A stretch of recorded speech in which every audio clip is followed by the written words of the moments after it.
Welcome back to Bombat kitchen. ಇವತ್ತು ಬಟಾಣಿ ಮತ್ತು ಆಲೂಗಡ್ಡೆ ಹಾಕಿ ಕುರ್ಮ ಥರ ಒಂದು ಸಾಂಬಾರನ್ನ ಮಾಡ್ತಾಯಿದ್ದೀನಿ. ಅಂದರೆ ಸಾಂಬಾರು ಅನ್ಬೋದು, ಕುರ್ಮ ಅನ್ಬೋದು.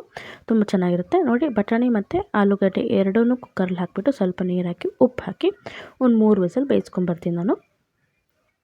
ನೋಡಿ ಬೆಂದು ಹಾಕಿದೆ, ಪಕ್ಕದಲ್ಲಿ ಇಟ್ಟಿದ್ದೀನಿ. ನಂತರ ಒಂದು ಬಾಣಲೆಗೆ ಸ್ವಲ್ಪ ಎಣ್ಣೆನ ಹಾಕಿದ್ದೀನಿ. ಎಣ್ಣೆ ಬಿಸಿ ಆಗಲಿ.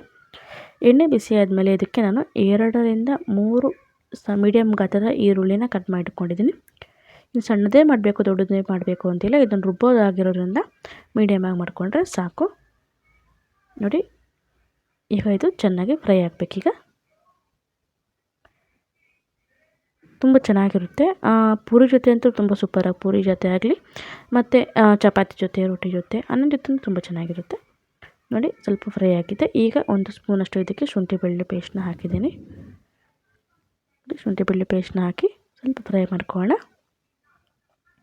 ನಾವು ಮಸಾಲೆನ ಹೇಗೆ ಫ್ರೈ ಮಾಡ್ಕೊತೀವೋ ಅದ್ರ ಮೇಲೆ ನಮ್ಮ ಸಾಂಬಾರಿನ ಟೇಸ್ಟ್ ಡಿಪೆಂಡ್ ಆಗಿರುತ್ತೆ. ಅದರಿಂದ ಮಸಾಲೆನ ಯಾವಾಗಲೂ ಕ್ಲೀನಾಗಿ ಹುರ್ಕೋಬೇಕು. ನಾವು ಗಡಿಬಿಡಿಯಲ್ಲಿ ಮಾಡಿದ್ರೆ ಅಷ್ಟು ಚೆನ್ನಾಗಿರೋದಿಲ್ಲ. ಸ್ವಲ್ಪ ಅಡುಗೆಗಂತಲೇ ಸ್ವಲ್ಪ ಟೈಮ್ ತೊಗೊಂಡು ನಿಧಾನವಾಗಿ ಹುರಿದು ಮಾಡ್ಕೋಬೇಕು. ನಂತರ ಇಲ್ಲಿ 1 ಟೊಮೆಟೊನ ಹಾಕ್ಕೊಳ್ತಾ ಇದ್ದೀನಿ. ಇದು ಬೀಜ ತೆಗೆದು ಹಾಕಿದ್ದೀನಿ. ತುಂಬ ದೊಡ್ಡ ಟೊಮೆಟೊ ಇತ್ತು, ಅದರಿಂದ ಬೀಜ ತುಂಬ ದೊಡ್ಡವಿದ್ವು, ಅದರಿಂದ ಬೀಜ ತೆಗೆದುಬಿಟ್ಟು ಹಾಕ್ಕೊಂಡಿದ್ದೀನಿ. ಈಗ ಇದು ಸ್ವಲ್ಪ ಮೆತ್ತಗಾಗಬೇಕು, ಅಲ್ಲಿವರೆಗೂ ನಾವು ಇದನ್ನು ಫ್ರೈ ಮಾಡ್ಕೋಬೇಕು. ನಿಮಗೆ ಶುಂಠಿ ಬೆಳ್ಳುಳ್ಳಿ ಬೇಡ ಅಂದರೆ ಸಪ್ರೇಟಾಗಿ ಶುಂಠಿ ಮತ್ತು ಬೆಳ್ಳುಳ್ಳಿ ತುರಿದು ಕೂಡ ಹಾಕೋಬೋದು ನೀವು. ನೋಡಿ ಈಗ ಸ್ವಲ್ಪ ಮೆತ್ತಗಾಗಿದೆ ಅಲ್ವಾ, ಕಾಣ್ತಾ ಇರ್ಬೋದು ಮೆತ್ತಗಾಗಿದೆ. ನಂತರ ಇದಕ್ಕೆ ನಾನು ಕೊಬ್ಬರಿನ ಹಾಕ್ಕೊಳ್ತಾ ಇದ್ದೀನಿ. ಹಸಿ ಕೊಬ್ಬರಿ ಖಾಲಿಯಾಗಿತ್ತು, ಅದರಿಂದ ನಾನು ಒಣ ಕೊಬ್ಬರಿನ ಈ ರೀತಿ ಕಟ್ ಮಾಡಿ ಹಾಕ್ಕೊಂಡಿದ್ದೀನಿ. ಹಸಿ ಕೊಬ್ಬರಿ ಇತ್ತು ಅಂದರೆ ಸ್ವಲ್ಪ ತುರಿದು ಹಾಕ್ಕೊಳ್ಳಿ. ಇದು ತೀರಾ ಹಸಿನೂ ಇರಲಿಲ್ಲ, ಒಣನೂ ಇರಲಿಲ್ಲ, ಮೀಡಿಯಮ್ ಆಗಿತ್ತು, ಅದರಿಂದ ಈ ರೀತಿಯಾಗಿ ಮಾಡ್ಕೊಂಡು ಹಾಕ್ಕೊಂಡಿದ್ದೀನಿ. ಯಾಕಂದರೆ ನಾನು ಗ್ರೈಂಡರೇ ಹಾಕೋದ್ರಿಂದ ತುಂಬ ದೊಡ್ಡ ಪೀಸ್ ಮಾಡಿದ್ರೆ ಅದು ರುಬ್ಬೋಕ್ಕಾಗೋದಿಲ್ಲ, ಅದರಿಂದ ತೆಳ್ಳಗೆ ಮಾಡ್ಕೊಂಬಂದಿದ್ದೀನಿ. ನಂತರ ಇಲ್ಲಿ ಒಂದು ಅರ್ಧ ಸ್ಪೂನಷ್ಟು ಗರಂ ಮಸಾಲೆನ ಹಾಕಿದ್ದೀನಿ.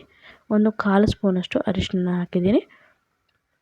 2 ಸ್ಪೂನಷ್ಟು ಕೋರಿಯಾಂಡರ್ ಪೌಡರ್ ಅಂದರೆ ಕೊತ್ತಂಬರಿ ಪೌಡ್ರನ್ನ ಹಾಕಿದ್ದೀನಿ. ಈಗ ಸ್ವಲ್ಪ ಮಿಕ್ಸ್ ಮಾಡ್ಕೊಳ್ಳೋಣ. ಮತ್ತು ಖಾರಕ್ಕೆ ನಾನು ಸ್ವಲ್ಪ 1 ಸ್ಪೂನಷ್ಟು ಖಾರದ ಪುಡಿಯನ್ನು ಹಾಕ್ಕೊಂಡಿದ್ದೀನಿ. ನಂತರ ಇದನ್ನು ಮಿಕ್ಸ್ ಮಾಡ್ಕೊಳ್ಳೋಣ. ಈಗ ತಣ್ಣಗಾಗಬೇಕು. ಅದು ತಣ್ಣಗಾದ್ಮೇಲೆ ಇದನ್ನು ನಾವು ಗ್ರೈಂಡರಿಗೆ ಹಾಕ್ಕೊಂಬರೋಣ. ಒಂದು ಪ್ಲೇಟಲ್ಲಿ ಹಾಕಿ ಇದನ್ನು ತಣ್ಣಗೆ ಮಾಡ್ಕೊಳ್ತೀನಿ ನಾನು. ನೋಡಿ ಒಂದು ಪ್ಲೇಟಲ್ಲಿ ಹಾಕಿ ತಣ್ಣಗಾಗಿದೆ. ಈಗ ನಾನು ಗ್ರೈಂಡರ್ಗೆ ಹಾಕ್ತಿದ್ದೀನಿ. ಸ್ವಲ್ಪ ನೀರನ್ನು ಕೂಡ ಮಿಕ್ಸ್ ಮಾಡ್ಕೊಂಡಿದ್ದೀನಿ ಜೊತೆಗೆ ನಾನು ಅದಕ್ಕೆ. ಏಕೆಂದರೆ ನಾವು ಇಲ್ಲಿ ಬಾಣಲಿಯಲ್ಲಿ ನಾವು ಎಲ್ಲ ಫ್ರೈ ಮಾಡ್ಕೊಂಡಿದ್ವಲ್ಲ, ಅದರಿಂದ ಆ ಬಾಣಲಿ ಸ್ವಲ್ಪ ತೊಳೆದ್ಬಿಟ್ಟು ನಾನು ಅದೇ ನೀರನ್ನು ಇದಕ್ಕೆ ಹಾಕಿದ್ದೀನಿ. ಈಗ ನುಣ್ಣಗೆ ರುಬ್ಕೊಂಬಂದಿದ್ದೀನಿ, ಪಕ್ಕದಲ್ಲಿ ಇಟ್ಕೊಂಡಿದ್ದೀನಿ. ಹಾಗೂ ಒಂದು ಬಾಣಲಿಗೆ ಸ್ವಲ್ಪ ಎಣ್ಣೆನ ಹಾಕಿದ್ದೀನಿ. ನಾನು ಕೊಬ್ಬರಿ ಎಣ್ಣೆನ ಯೂಸ್ ಮಾಡ್ಕೊಳ್ತಾ ಇದ್ದೀನಿ. ನಿಮಗೆ ಅಡುಗೆ ಎಣ್ಣೆ ಯಾವ್ದು ಬೇಕೋ ಅದನ್ನು ನೀವು ಯೂಸ್ ಮಾಡ್ಕೋಬೋದು. ನಂತರ ಎಣ್ಣೆ ಸ್ವಲ್ಪ ಬಿಸಿ ಆದಮೇಲೆ ಒಂದು ಈರುಳ್ಳಿನ ಸಣ್ಣದಾಗಿ ಕಟ್ ಮಾಡ್ಕೊಂಡಿದ್ದೀನಿ, ಅದನ್ನು ಕೂಡ ಎಣ್ಣೆಗೆ ಹಾಕ್ತಾಯಿದ್ದೀನಿ. ಈಗ ಚೆನ್ನಾಗಿ ಫ್ರೈ ಮಾಡ್ಕೋಬೇಕು ನಾವು ಅದನ್ನು. ನೋಡಿ ಚೆನ್ನಾಗಿ ಫ್ರೈ ಮಾಡ್ಕೊಳ್ಳಿ. ನಾನು ಕೊಬ್ಬರಿ ಎಣ್ಣೆ ಹಾಕಿರೋದ್ರಿಂದ ಇಲ್ಲಿ ಆರೋಗ್ಯಕ್ಕೇನು ಹಾನಿಕಾರಕ ಇಲ್ಲ. ನೋಡಿ ಇದನ್ನು ಸ್ವಲ್ಪ ಫ್ರೈ ಮಾಡ್ಕೊಳ್ಳೋಣ.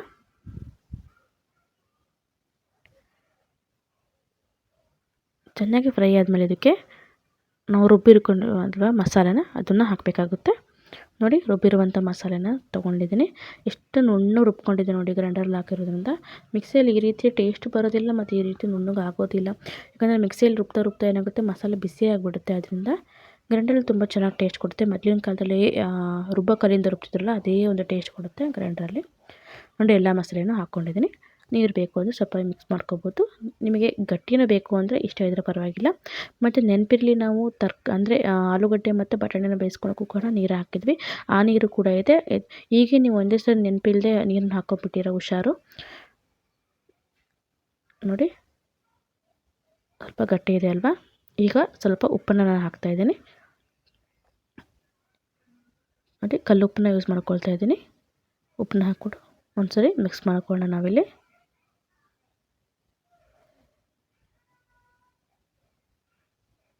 ನಂತರ ನಾವಿಲ್ಲಿ ಬೇಯಿಸಿದ್ವಲ್ಲ ಆಲೂಗಡ್ಡೆ ಮತ್ತು ಬಟಾಣಿನ, ಇದನ್ನು ಕೂಡ ಹಾಕ್ಕೊಳ್ತಾ ಇದ್ದೀನಿ.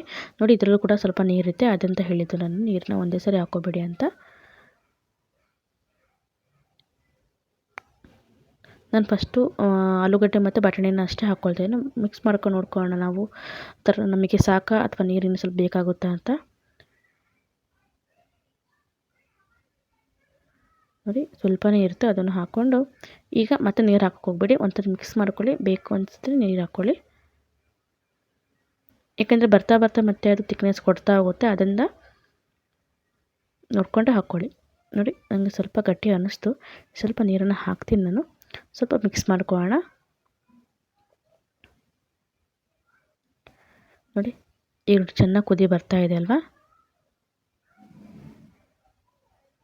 ನಾನು ಸ್ವಲ್ಪ ನೀರನ್ನು ಹಾಕಿದ್ದೀನಿ, ನನಗೆ ವೀಡಿಯೋ ಸ್ವಲ್ಪ ಕಟ್ಟಾಗೋಯಿತು. ನೋಡಿ ನಮ್ಮ ಬಟಾಣಿ ಕುರ್ಮಾ, ಆಲೂಗಡ್ಡೆ ಕುರ್ಮಾ ಏನಂತೀರ, ತುಂಬ ಚೆನ್ನಾಗಿ ರೆಡಿಯಾಗಿದೆ. ನೋಡಿ ಇಷ್ಟು ನಿಮಗೆ ಗಟ್ಟಿ ಅನಿಸಿದ್ರೆ ಈಗ ನೀವು ಕೂಡ ನೀರು ಹಾಕೋಬೋದು ಬೇಕಾದರೆ ನೀವು. ಚಪಾತಿ ಜೊತೆ ಪೂರಿ ಜೊತೆ ತುಂಬ ಚೆನ್ನಾಗಿರುತ್ತೆ. ತೀರಾ ತೆಳ್ಳಗೆ ಮಾಡಿಕೊಂಡ್ರೆ ಅಷ್ಟು ಚೆನ್ನಾಗಿರೋದಿಲ್ಲ. ಮೀಡಿಯಮ್ ಗಾತ್ರದಲ್ಲಿ ಮೀಡಿಯಮ್ ಇದರಲ್ಲಿ ಮಾಡ್ಕೋಬೋದು ನೀವು. ಹಾಗೂ ನಮ್ಮ ಚಾನಲ್ ಯಾರನ್ನು ನೋಡ್ತಿದ್ದೀರಾ ದಯವಿಟ್ಟು ಸಬ್ಸ್ಕ್ರೈಬ್ ಮಾಡ್ಕೊಂಡು ಲೈಕ್ ಮತ್ತು ಶೇರ್ ಮಾಡಿ. ವಿಡಿಯೋ ನೋಡಿದ್ದಕ್ಕೆ ಧನ್ಯವಾದಗಳು. Thank you. Bye bye.